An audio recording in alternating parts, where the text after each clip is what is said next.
Reclaiming your shadows is one of the most powerful ways to restore your personal power and expand your consciousness. Hi everybody, I'm Brianna, and in this video, I'm sharing the secrets of the shadow self.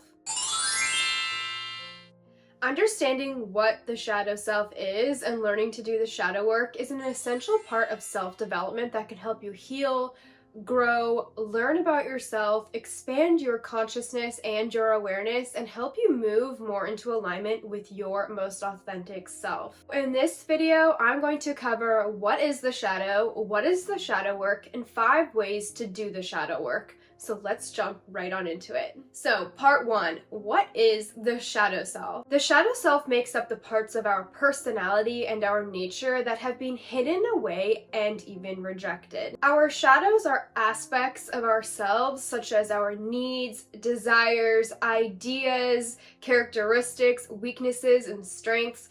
And these aspects have been hidden within our unconscious self, and they are now contributing to the way that we operate and the way that we move through the world. The shadow self can be thought of as the parts of ourselves that we don't want other people to see, or the parts of ourselves that other people don't want to see. And so these parts of ourselves have been hidden away either intentionally or unintentionally in order to cope with our environments and basically the world. When our shadows are not identified and integrated and brought into our awareness, they can really take the wheel on how our personality and our actions play out. A suppressed shadow really influences the way that we react and respond, the way that we communicate, the way that we process information, the belief systems that we have, and it can even contribute to the way that we move our bodies. And one of the reasons for this is because the shadow self is not something that is just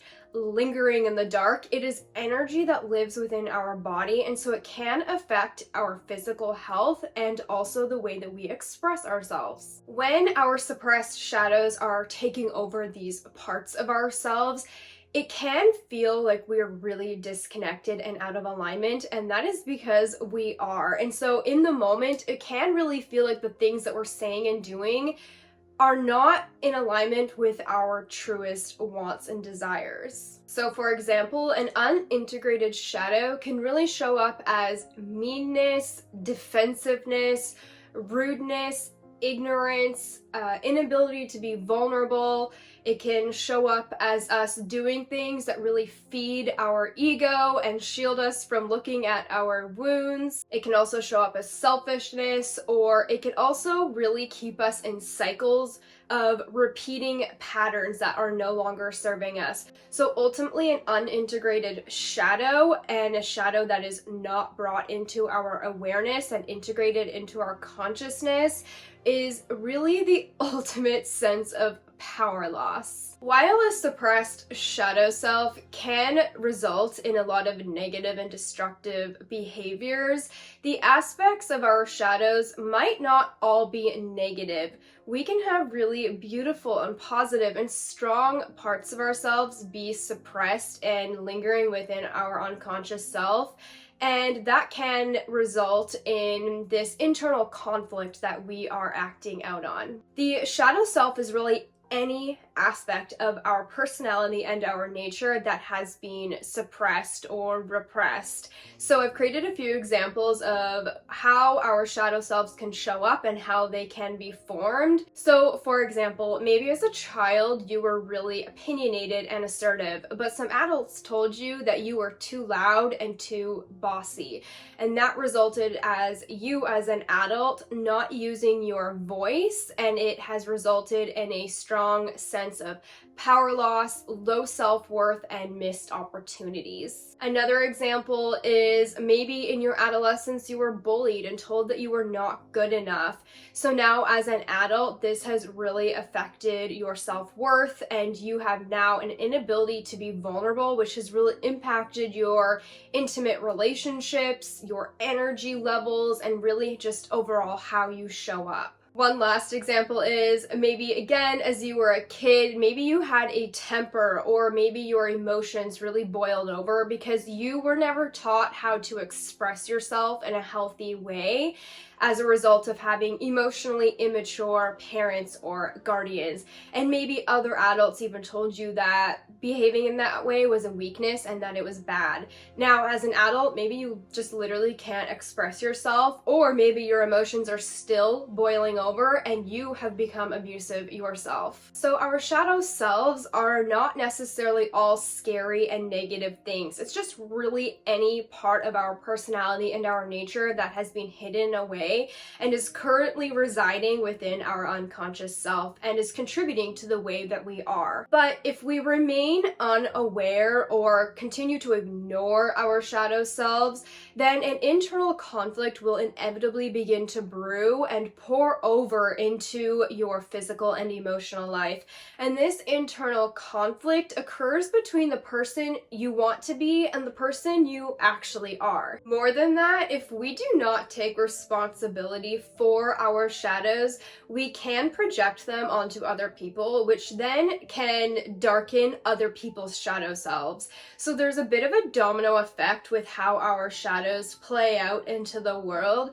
When we do our shadow work, it can inspire other people to do their own shadow work, but if we don't do the shadow work, then that also has an effect. Let's talk about Carl Jung for a second here. Carl Jung was a psychiatrist and psychoanalyst born in the late 1800s, and he was a real pioneer in his field, particularly when it came to the research of the shadow self. He is really credited with bringing the concept of the shadow self to mainstream psychology and mass society and allowing this information to be readily accessible and accepted. Carl Jung also brought forth the idea that our shadow selves are created in our childhood. For the most part, this is true. Our shadows are mostly created when we are children, and this is because we are at our most impressionable selves as children. And when we're born, we're kind of at our most pure essence. We are at our most pure state. But as soon as we are born, everyone else's projections and ideas and our environments are impressed onto us. And so this begins to create the shadow self. However, that is a really psychological view of the shadow self. If we look at it from a more spiritual perspective, there are other ways that the shadow self can be formed and manifest in this life. So a more spiritual idea is that our shadow selves can be created in other lives, meaning that they were created in a past life, and when we incarnated into our current vessels, those shadows were brought with us into this life, and so that is now playing out in our current reality. So that really differs from the more mainstream psychological views, and we are going to come back to this past life idea a little bit later in the video, but I think it's important to bring it up now so that we aren't creating this limited idea about what the shadow self is. Another idea about the shadow self is that it is a reflection. So our shadows can be reflections of things that we see in other people. So for example, maybe there's someone in your life who really bothers you and who really pisses you off, but maybe the things that you are seeing within that person are a reflection of the shadows within you that need to be brought to the surface. I know that a lot of people don't like to listen to this concept because it's kind of annoying and kind of hard to process the fact that the things that we don't like in other people might be a reflection of the things that live within us. But it is true, and it is an opportunity to learn about ourselves and become more aware. So I think it is important to consider when we are doing shadow work and when we are learning to heal ourselves. The cool thing about our shadows, though, is that when we become aware of them and we can accept them, learn from them, and bring them into our awareness and our consciousness, we're giving ourselves choice on how we show up in the world, and we are taking away the control that our unconscious self has over us. Every single human on the planet has a shadow self. There is no exception. Truly, there is no shame in having a shadow self and acknowledging this part of ourselves. Remember that a lot of our shadows are a result of other people's projections and wounds that have been put onto us. And so when we begin to do this work and release this shame and release this energy that has been living within us, it's so freeing. And so I really just wanted to say this because a lot of the times the ways that our shadows were formed and the way that they've been living in our body as energy can be released, and the shame with it can be released because it might not have ever been ours to carry in the first place. So taking that first step to understand what the shadow is and acknowledge that you have a shadow self is a form of self-empowerment that can really help you to begin to restore your personal power and unlock your unlimited potential, and also begin to accept your divinity and your sovereignty. I want to quickly define unconscious and consciousness so that those of you who are new to these words might have a little bit of a foundation for this work. Our unconsciousness, or our subconscious self, is essentially the parts of ourselves that are unaware. We are unaware to ourselves, the truths of our soul, the world, the universe, our divinity. Being unconscious can be compared to kind of sleepwalking through life,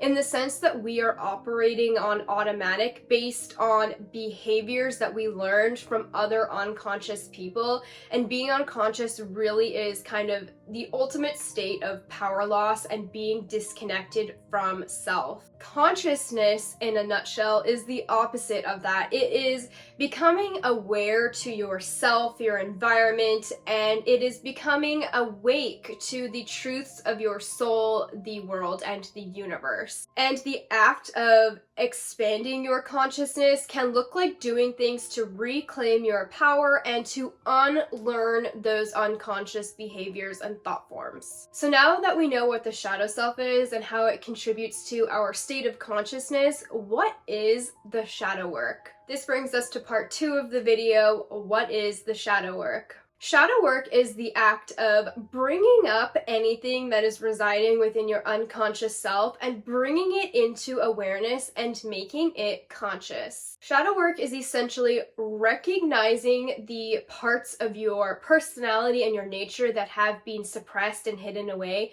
aka your shadow self, and learning to analyze it, learn from it, accept it, and reclaim it and integrate it into your consciousness. Shadow work will have you revisit traumas and wounds and triggers and experiences that you had, things that you created, maybe things that other people projected onto you. Shadow work really has us go deep within ourselves, and it is really a very profound act of introspection, and it is really difficult. So knowing when to ask for help and seek support is really important. A lot of us do our shadow work on our own, but because it is such sensitive and delicate work, don't be afraid to seek help when you need it, or take it really slow if seeking help is not an option for you. This is a process, it's not an overnight thing, so just really be gentle with yourself as you are doing your shadow work, and if possible, seek support when you need it. Really, shadow work is becoming aware of yourself and the people around you, and beginning to cultivate an understanding of why we are the way that we are and why we do the things that we do, so that we can give ourselves better choices on how we are reacting and responding and showing up in the world. The really tough truth about shadow work is that it is super hard. It's not easy to do, it is really hard, and this is why the majority of the world doesn't do it. It's really hard to take responsibility for ourselves and take responsibility for our past and our shadows and really own those parts of ourselves. But the power really lies within taking this courageous step to own these parts of yourself so that you can take away the control of your unconscious self. I actually found this old quote from Carl Jung where he speaks directly to this, where he says, "One does not become enlightened by imagining figures of light, but by making the darkness conscious. The latter procedure, however, is disagreeable and therefore not popular." So Carl Jung did acknowledge how hard the shadow work is and why other people don't do it. In my opinion though, the thing that is a lot scarier than doing the shadow work and having an integrated shadow is having an unintegrated shadow, because unintegrated shadows create unwell people, and the way that we are as humans and as a society is reflected into nature. So if you are wondering what the heck is happening within nature these days, take a hard look at what is happening in our society and the state of unconsciousness that people are living from. So if you want to heal the earth, start by healing yourself. A couple more things to consider when it comes to shadow work and healing is that it's not a means to an end. Our shadow work and our healing never really do end. It becomes a part of our awareness and our expansion. We are always healing, we're always expanding, we are always ascending and upgrading, and this is the power of becoming more aware and conscious to yourself. We really don't need to chase our shadows for the rest of our life and think that if we catch the shadow, we reveal it and heal it, that we're going to have all of the joy and happiness and luck that we really have always wanted. That's not what's going to happen. So doing the shadow work really just empowers us to become more aware and expansive, and it empowers us to become aware of our unlimited potential and that everything we seek is already living within us and that we have the power to grasp it. Doing our shadow work and our healing and assuming that there is a finish line is not going to be helpful for us. We don't need to assume that we have to heal all our shadows in order to be happy and have joy. It's really about becoming aware and conscious to the power that lies within us. So now that we know what the shadow is, what the shadow work is, we are ready to do the work. And this brings us to part 3 of the video, 5 ways to do the shadow work. So this is the part where you are going to step into being uncomfortable and begin to reclaim your power. Before we jump into my 5 tips for doing the shadow work though, I want to share a bit of a precursor tip that can be applied to everything that I'm going to share, and that is to learn how to create sacred space. This is really hard and delicate and sensitive work that's going to have us look at some really challenging parts of ourselves. So having a safe space to do that is really important so that you can look within yourself. Creating sacred space doesn't just mean preparing your physical space, it also means preparing your emotional and spiritual space. So creating sacred space might actually look like you going behind a closed door for a few hours a week, creating the atmosphere with candles and scents and spending that time introspectively doing your shadow work. Or it could also look like you carving out a few hours a month working with a professional. Or creating sacred space could also look like you identifying the unsafe people in your life and detaching from them so that you are not inundated by their projections or your fear of their projections while you are doing your work. Tip number 1 is to observe without judgment. Once you've set the intention to begin doing your shadow work, start observing your actions and your thoughts with as little judgment as possible. Try to acknowledge what you're observing and maybe learn from it, and let it go before it turns into an active judgment. This practice is a bit of an act of self-acceptance, and it can become a skill over time. It's really hard to not judge and detox from judgment, because it's just a part of being human. But when we can really practice this, it allows ourselves to get to a space where we're doing it less and less, and this ultimately helps us to identify our shadows more clearly and precisely, because there's not as many layers that we have to dig through to get there. Practicing forgiveness here can be really helpful and take you really far, because you are going to judge yourself, you are going to judge other people. It's a part of being human, and letting yourself make those mistakes and learn from those mistakes and just forgiving yourself for those mistakes can be really helpful.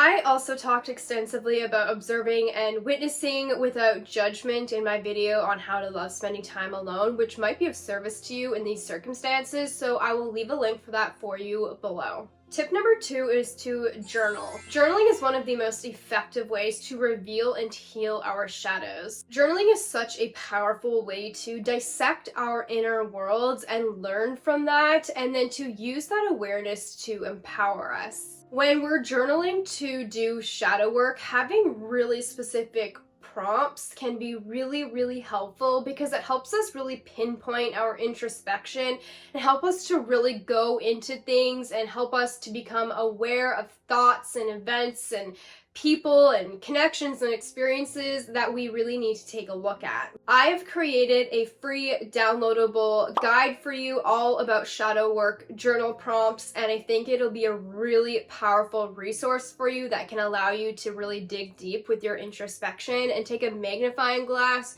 to your shadows.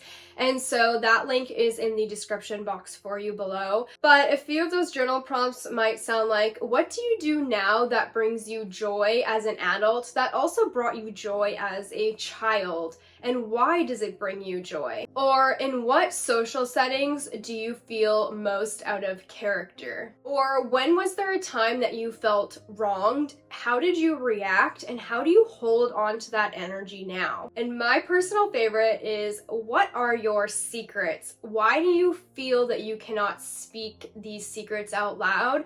And what would happen if your secrets were revealed? Something that has really helped me on my journaling for shadow work process is to literally record all of my connections, experiences, traumas, all of it. This helps me take a really hard look at my connections to family members, friends, lovers, my wounds, other experiences that I have that left impressions on me, and I really do not hold back. I will write down as many details as I can.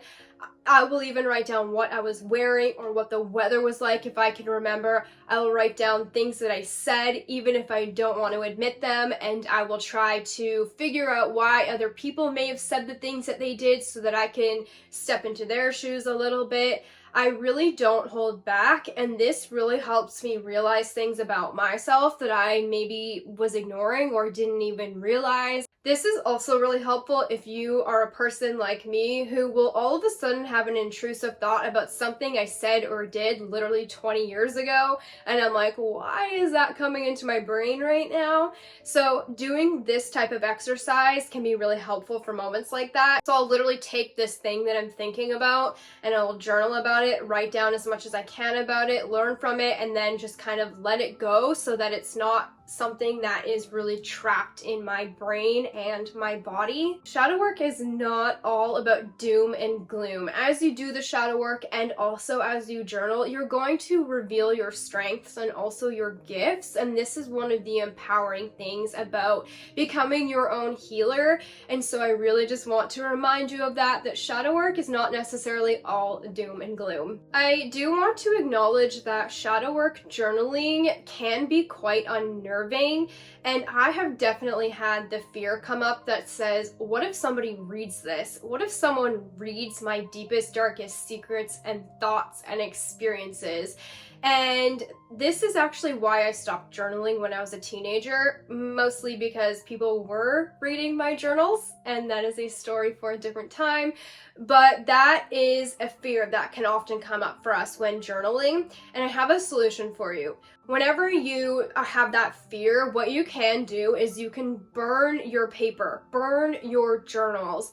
Let the element of fire alchemize this energy for you and this anxiety and those shadows, and release it back to nature. This is a really helpful thing to do in case you do have the fear of journaling. Tip number 3 is to do your inner child healing. When we're children, our shadow selves are created and these aspects of ourselves are hidden away for so many different reasons. Everyone's reasons are going to be different, but it might look like we wanted to fit in, we wanted to be loved and accepted, and for some people, they may have just needed to even survive. So there are so many reasons why our shadows form when we are children. But the thing about our inner child is that it is a gateway to our heart space.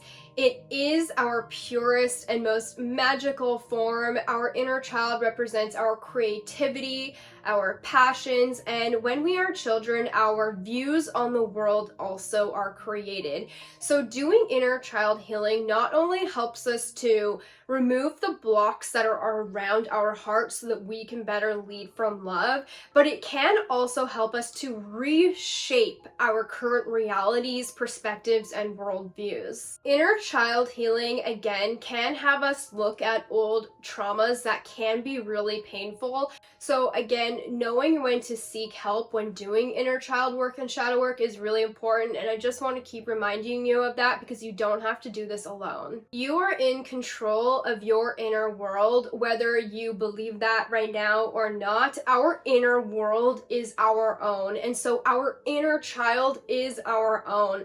So if this is a really scary concept for you to start to reclaim your inner child and connect with that part of yourself, you can start with just giving yourself permission to do it. Give yourself permission to transform your inner world, and that can be a really great first step. Inner child healing can look like a lot of different things, but it can look like doing a childhood review, reparent yourself. It can look like connecting with the things that brought you joy as a child.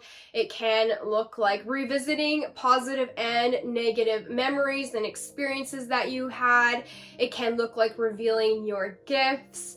It can also look like beginning to unravel things that you don't even remember, because when we are traumatized, we often create these fragmented parts of ourselves so that we can survive. It's a sense of soul loss and power loss, and so that can create lapses in our memory. Definitely seek the assistance if you need it. As well, learning to love yourself as an adult is an act of inner child healing, because our inner child is within us even if we don't recognize it. And so when we begin to love ourselves as we are now, we can love our inner child. Tip number 4 is to do past life regression. I talked earlier about how Carl Jung believed that our shadows are created when we are children, and that is a more psychological view of the shadow self. But from a spiritual perspective, our shadows can also be formed in past lives. Maybe in those past lives, those shadows were created when we were children,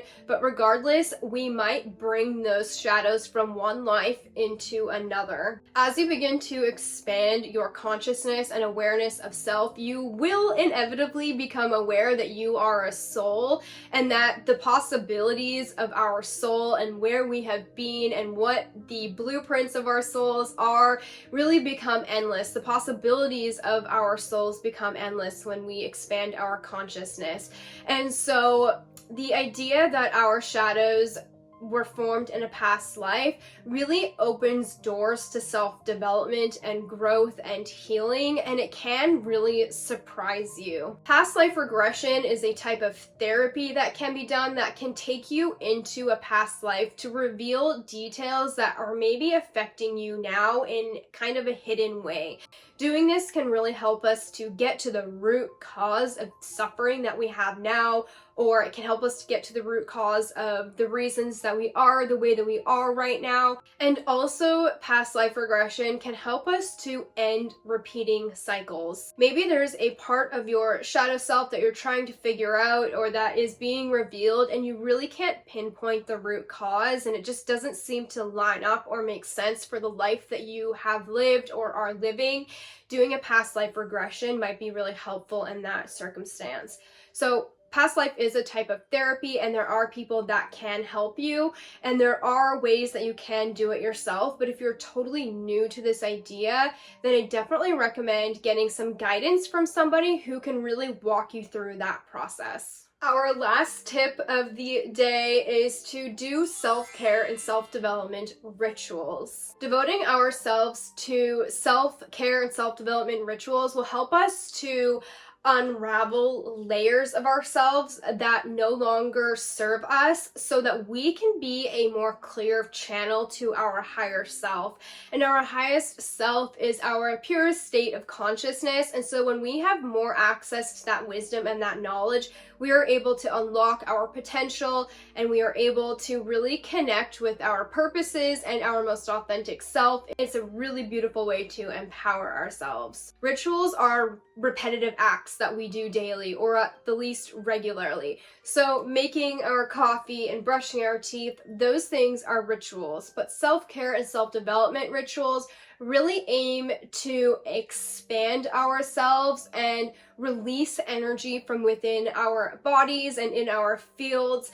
And so these things might look like breath work, meditation, journaling, cord cutting, forest bathing, singing, using our voice. There are so many different types of self-care and self-development rituals, and you might also create your own. As I already mentioned, our shadows are not just these things hiding in the dark. They're not just these scary monsters hiding in the closet. Our shadows can be energy that lives within our body, and when they are not serving us and they are trapped within our energetic and physical body, it can show up as physical symptoms and illness. This is something I've experienced, and so releasing that energy through self-care rituals can be really helpful, and it can allow your health and your mind to flourish. We have arrived at the end of this video. If you made it this far, thank you so much for watching, and I hope that everything that I shared here can potentially help you or inspire you to begin to look at your own shadows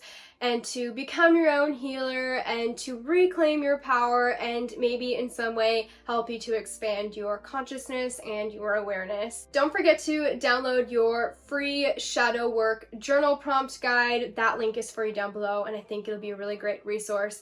I've also created a blog post about everything that I have spoken about today, and if you want to have a written version of that on hand, that could be really helpful. That link is also below, and it is on my website, soulandceline.com. And if you liked this video, please like and subscribe, and thank you so much for watching, and I'll see you next time. Bye!